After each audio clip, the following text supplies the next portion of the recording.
Is it too late in life to start snowboarding? That was a question I kept asking myself. Late last year, about November, I decided to set a goal for myself. I had always wanted to snowboard. I'd never wanted to ski, just always fancied snowboarding. It's a small series of videos to give you some idea as to maybe how you should get yourself physically ready to go. My snowboarding journey began in, I think, September last year. A friend of mine religiously goes every year, and what better way to actually make me go than to start purchasing all the equipment that I might need to commit to going. There's some great tutorials and videos to help you out along every step of the way before you actually decide to go snowboarding. I cannot stress enough Snowboard Pro Camp, Ed Shreds, Malcolm Moore and Peter Glenn Ski and Sports. Untold videos on there that will help you so much. They certainly helped me, not just with learning to snowboard before I got to the slopes, but also in the equipment that you may need. Really important. As you can see behind me, my first purchase before I actually went, a 2011 Libtech Skate Banana. And the reason I bought that is because the price it was at on eBay after I had researched boards. I paid £120 on eBay plus postage for that. And it's in very, very good condition. Very good condition. Be careful and look at the photographs closely when you buy them. And like as I said, research, research, research. It came to me already waxed, ready for the next season, which was great. So for me, this was a good buy. And it also led on to me booking my trip away, because once I had committed to buying things that I would need through the research that I had done on YouTube, it set it in motion. And as I said, I was 51 when I booked my first snowboarding trip away.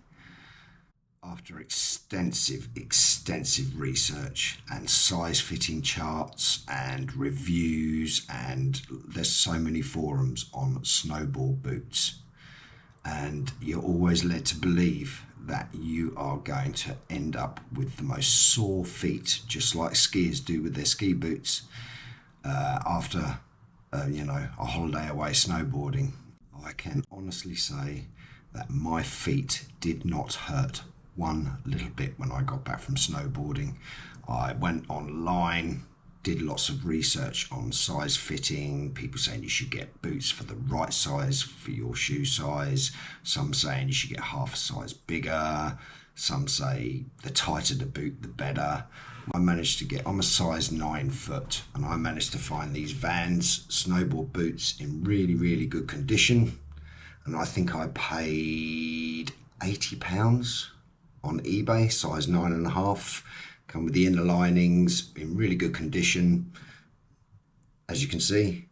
And I was absolutely over the moon with those when I got back. I was dreading going through the week and then finding that I was going to be excruciating pain on my feet all during the week and when I got home. But I was pleasantly surprised. I think my feet and toes were the only thing that didn't hurt.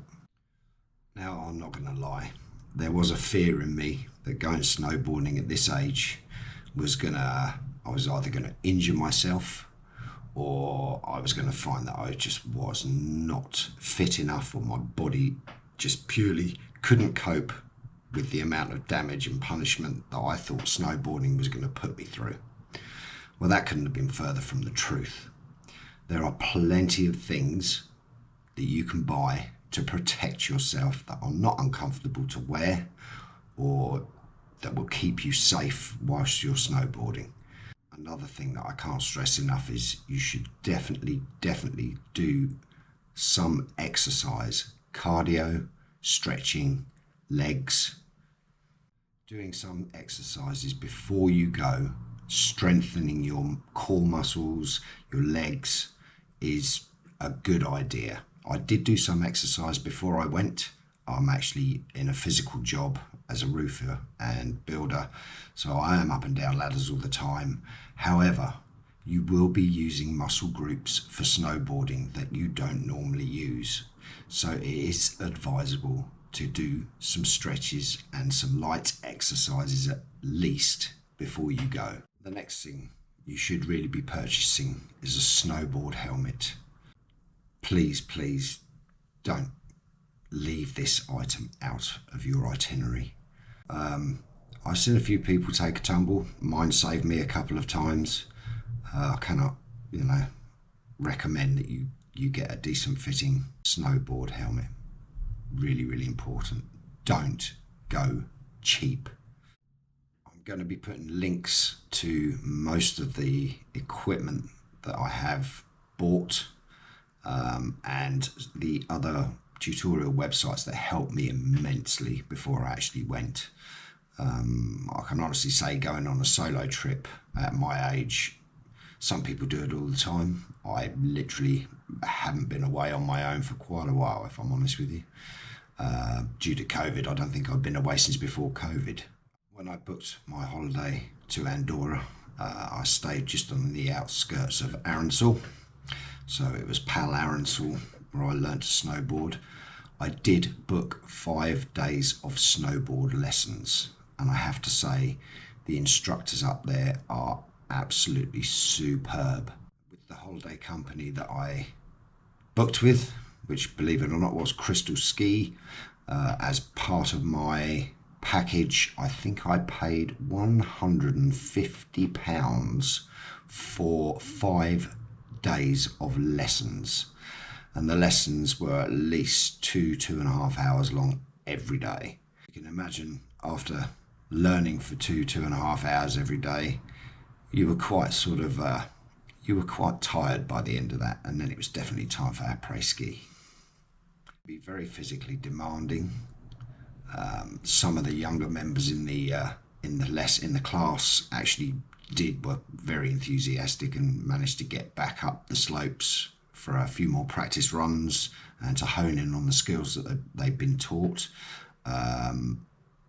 And that showed the next day. Coming up in part 2, I will definitely be going through my board and my boots that I bought second hand and will definitely last for at least another season or two, in closer detail. What I bought second hand, what I bought brand new, and really, really important things that you can buy to protect your forearms, your wrists, and your